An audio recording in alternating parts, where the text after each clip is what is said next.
নমস্কার, আমি জ্যোতিষ সম্রাট বিনয় শাস্ত্রী। আশা করি ঈশ্বরের কৃপায় আপনারা ভালোই আছেন। আজকে আমার ভিডিওর আলোচ্য বিষয় কুম্ভ রাশিতে অঙ্গারযোগ হতে চলেছে। তাতে বৃশ্চিক রাশি বা লগ্নের জাতক জাতিকাদের উপর কীরূপ প্রভাব বিস্তার করবে। দেখুন, কুম্ভ রাশিতে রাহু অলরেডি আছে এবং তার নিজের নক্ষত্রেই আছে।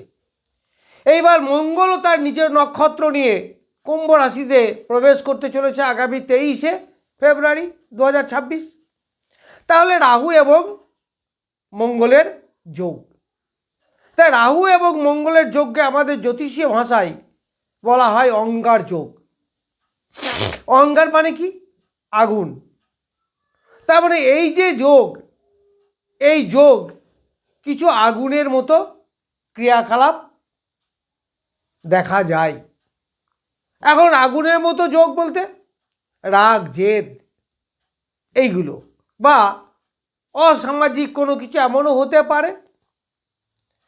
তাহলে বৃশ্চিক রাশি বা লগ্নের লগ্নপতি বা রাশিপতি মঙ্গল নিজেই, আবার সে নিজের নক্ষত্রে বলবান, আবার সে অগ্নি রাশি, আর রাহু হচ্ছে বায়ু রাশি। তাহলে এই অগ্নি এবং বায়ুর যদি সংযোগ হয় তাহলে আগুন তো আরও দাউ দাউ করে জ্বলে। আবার ষষ্ঠপতি কিন্তু মঙ্গল, যেখান থেকে কোর্ট কাছারি, মামলা মকদ্দমা, শত্রু মোকাবেলা, চ্যালেঞ্জ, কম্পিটিশন, এইগুলো সব বিচার করা হয়।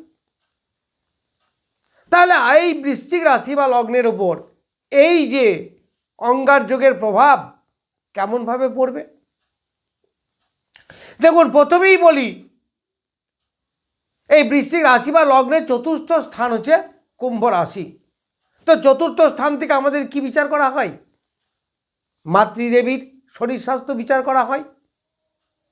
চতুর্থ স্থান থেকে আমাদের এডুকেশন বিচার করা হয়, অন্তত হায়ার সেকেন্ডারি পর্যন্ত। এই চতুর্থ থেকে ঘর বাড়ি, গৃহ সংসার, জমি জায়গা, বিষয় সম্পত্তি ইত্যাদি বিচার করা হয়। আবার চতুর্থ স্থান আমার মাতৃভূমি, মায়ের জায়গা, এগুলো বিচার করা হয়। তাছাড়া মন, মানসিকতা, সাধারণ বুদ্ধি, কমন সেন্স, এইগুলো বিচার করা হয়। তাহলে এইগুলোর উপরে প্রভাব বিস্তার করবে। কি করবে? মন মানসিকতা উগ্রতা নিয়ে আসবে, রাগ জেদ বেড়ে যাবে, অশালীন বা অসামাজিক কোনো আচরণ দেখা যেতে পারে যদি আপনার ছকে রাহু বা মঙ্গলের অবস্থা খুব খারাপ হয়। তাহলে এখানে কিন্তু মঙ্গল বেশ বলবান, আবার নিজের নক্ষত্রে আছে। আবার রাহুও কিন্তু বলবান, কারণ সেও নিজের নক্ষত্রে আছে। তাহলে এখানে রাহুর থেকে, মঙ্গল থেকে রাহুর ফেসিলিটি বেশি, কারণ তার মিত্র ঘর, বন্ধুর ঘর, শনির ঘর, আবার শনির ঘরই আছে। তাহলে এই যুগের প্রভাব আরও তীব্রতর হবে। আপনার রাগ জেদ এই সমস্ত বেড়ে যাবে, উগ্রতা বেড়ে যাবে। এই সময় যে কন্ট্রোল করবে নিজেকে, এই নিজেকে কন্ট্রোল করতে পারলে আপনার ক্ষতির কিছু হওয়ার সম্ভাবনা থাকবে না। কিন্তু একটা জিনিস মনে রাখতে হবে, এই চতুর্থ কিন্তু কেন্দ্রস্থান, ভালো কিছু অনেক কিছু আছে। তাহলে মঙ্গল লগ্নপতি, রাজযোগকারী গ্রহ, চতুর্থে বসে আছে রাহু। তাহলে এখানে কিছুটা রাজযোগের ফলও পাওয়া যাবে। কি হবে না, সাহস আপনার বেড়ে যাবে। যে কাজ এতদিনই ভীতি সঞ্চার হচ্ছিল করতে গিয়ে, সেই কাজ এখন সাহসের সঙ্গে এগিয়ে যেতে পারবেন। কম্পিটিশনের সঙ্গে মোকাবেলা করতে পারবেন। যেখানে শত্রুকে দেখে আপনি ভয় পেতেন, এখন শত্রুকে আপনি পরাজিত করতে পারবেন। এইবার রাহু মঙ্গলের যোগ, অঙ্গার যোগ, মাতৃদেবীর শরীর স্বাস্থ্যে রক্তগণিত কোনো পীড়া, গ্যাস, অম্বল, অ্যাসিডিটি, এই সমস্ত কারণে মাতৃদেবীর শরীর স্বাস্থ্য খারাপ করতে হবে। আবার মাতৃদেবীর পায়ের সমস্যা, হাঁটুর সমস্যা, কোমরের নিচে থেকে সমস্যা, বিশেষ করে হাঁটু থেকে গোড়ালি অবধি একটু বেশি হবে। মানে মোট কথা বলা যেতে পারে যে কোমরের পর থেকে মাতৃদেবীর সমস্যা দেখা দেবে পায়ের মধ্যে দিয়ে, বা কোনো দুর্ঘটনায় পা ভেঙে যাওয়া, বা হাড়ে আঘাত লাগা, রক্তঘটিত পীড়া, কেটে কুটি যাওয়া, এইগুলো ঘটবে।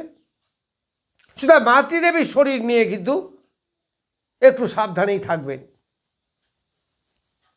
জমি জায়গা, বিষয় সম্পত্তি, ঘর বাড়ি, ভাগাভাগি, মঙ্গল হচ্ছে ভাতৃকারক গ্রহ, ফলে ভাইয়ে ভাইয়ে দ্বন্দ্ব লাগতেই পারে জমি জায়গা এই সমস্ত নিয়ে। আবার তৃতীয় থেকে আমাদের প্রতিবেশীরও বিচার করা হয়। তৃতীয় কারক গ্রহ হচ্ছে মঙ্গল, ফলে প্রতিবেশীর মধ্যে ঝগড়া ঝামেলা, অশান্তি, মনোমালিন্য হওয়া, হটটক হওয়া, এইগুলো কিন্তু হতে পারে। সুতরাং সতর্ক থাকবেন। এইবার আমি যদি যাই ষষ্ঠ স্থানে, তা ষষ্ঠ স্থানে কি আছে? রোগ আছে প্রথম। তাহলে রোগে ভুগতে পারেন। কী ধরনের রোগে ভুগবেন? না গ্যাস, অম্বল, অ্যাসিডিটি, এইগুলো, মাথার সমস্যা, মাথায় আঘাত লাগা, এইগুলো হতে পারে। এছাড়াও শত্রু বৃদ্ধি, শত্রুর সঙ্গে চ্যালেঞ্জের মোকাবেলা করা, যে কোনো কম্পিটিটিভ পরীক্ষায় জয়লাভ করা হচ্ছে ষষ্ঠ স্থানের কাজ, মঙ্গলের কাজ। তাহলে এইখানে আপনার সাহস বৃদ্ধি হবে, কারণ মঙ্গল নিজ নক্ষত্রে বলবান আছে। এই মঙ্গল এবং রাহু কিন্তু বিপরীতধর্মী গ্রহ, যার ফলে বাধার সৃষ্টি করবে। তার মানে এক চান্স আপনাকে হতে দেবে না, হতে গিয়ে বাধা পড়লো, তারপরে হলো, এইগুলো হবে। কোর্ট কাছারি, মামলা মোকদ্দমা, এখন সফলতা আসতে পারে, কারণ মঙ্গল আছে তার ষষ্ঠের একাদশে বসে আছে, তাহলে ষষ্ঠের সাফল্য আনবে। এই রাহু কিন্তু সবসময় যে ক্ষতি করে তা কিন্তু নয়। আমি বলেছিলাম রাহু বেশিরভাগই ক্ষতি করে, কিন্তু এখানে করবে না, কারণ ষষ্ঠের একাদশে বসে আছে। একাদশ মানে বৃদ্ধি স্থান, ডেভেলপের জায়গা। তাহলে কিসের ডেভেলপ করে? মঙ্গলের কাজকে ডেভেলপ করবে। আমরা রাহুকে ক্যাটালিস্ট হিসাবে বিবেচনা করি, অর্থাৎ অনুঘটক হিসাবে। সে যার সঙ্গে থাকে তাকে হয় বৃদ্ধি করে, না হলে প্রচণ্ডভাবে হ্রাস করে। তাহলে মঙ্গলকে বৃদ্ধি করবে, তাহলে মঙ্গলের কাজকে বৃদ্ধি করবে, তাহলে সে শত্রু মোকাবেলাতে সমর্থন হবে, সে রোগ জয় করতে পারবে। রোগে ভুগবে, অবশ্যই ভুগবে, কারণ নেগেটিভিটি আছে রাহুর কাছে। মাথায় আঘাত লাগা, মাথার সমস্যা, রক্ত দূষিত পীড়া, গ্যাস, অম্বল, অ্যাসিডিটি, এইগুলো তো ভুগবে, কিন্তু কিওরও হয়ে যাবে, যেহেতু তার একাদশে বসে আছে। একাদশ হচ্ছে সাফল্যের স্থান। যে কোনো গ্রহ তার একাদশে বসে থাকলে কি হয়? সাফল্য নিয়ে আসবে। তাহলে এখানে মঙ্গল আপনাকে যেমন রোগ আনবে রাহুর মাধ্যমে, তেমনি আপনাকে রোগ থেকে কিওরও করবে। এইবার কোর্ট কাছারি, মামলা মোকদ্দমা, এইগুলো হবে। ঝামেলা ঝঞ্ঝাট বাড়বে, বৃদ্ধি হতে পারে, প্রতিবেশীর সঙ্গে ঝামেলা হতে পারে, ভাই ভাই কোর্ট কাছারি হতে পারে। এই সময়ে কতদিন হবে তো বলছেন, কতদিন? এইটা হচ্ছে 23 ফেব্রুয়ারি 2026, মঙ্গল ঢুকছে চতুর্থে বা কুম্ভ রাশিতে। এখানে থাকবে 2 জুলাই অবধি, 2 এপ্রিল অবধি। তারপরে নিয়ার অ্যাবাউট 40-41 দিন। মঙ্গল তো একটা ঘরে থাকে 40-42 দিন, যদি বক্রি না হয়। তাহলে এই 40-42 দিন কিন্তু আপনাকে যথেষ্ট সতর্কতা অবলম্বন করা উচিত। মনের চাঞ্চল্যতা বৃদ্ধি, মনে সাহস বাড়বে, কিন্তু সেটা যেন ডাইভার্ট হয়ে ক্ষতির দিকে না যায়, কারণ রাহু আছে, যে কোনো সময় অ্যাক্সিডেন্ট ঘটিয়ে দিতে পারে। রাহু তো মঙ্গলের কাজকে বৃদ্ধি করবে, তাহলে মঙ্গলের আগুনকে যদি আরও বাড়িয়ে দেয়, তাহলে কি রাগ আরও বেড়ে যাবে। অযাচিত কারণে ঝগড়া, হটটক হওয়া, আপনি ঝগড়া করবো না ভাবছেন, তাও হয়ে যাচ্ছে। বিষয় সম্পত্তি, জমি জমা নিয়ে, কারণ মঙ্গল জমির কারক গ্রহ, ঘর বাড়ির কারক গ্রহ, ফলে ঘর বাড়ি, বিষয় সম্পত্তি ভাগাভাগি ক্রয় করতে গিয়ে কোনো ঝামেলায় পড়ে যাওয়া, এইগুলো কিন্তু হতে পারে। এই সময় যারা কিনবেন জায়গা জমি, ভূ সম্পত্তি বা বেচবেন, যাই করবেন, একটু সাবধান। মনে রাখবেন, তৃতীয় ব্যক্তিকে উড়ে এসে দেখবেন একটা ঝামেলা পাকিয়ে দিল, এখান থেকে নিজেকে সাবধান থাকবেন। এইবার এই মঙ্গল, এই রাহু তার সপ্তম দৃষ্টিতে দেখছে দশম স্থানকে, তার মানে সিংহ রাশিকে। তাহলে বৃশ্চিক রাশি বা লগ্নের দশম স্থান হচ্ছে এই সিংহ রাশি। তা সেখানেও কিন্তু তাদের প্রভাব থাকবে।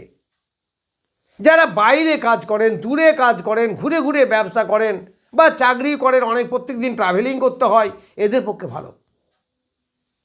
তবুও কিন্তু একটু ঝামেলা ঝঞ্ঝাট, চাকরি ক্ষেত্রে সমস্যা, এইগুলো আসতে পারে।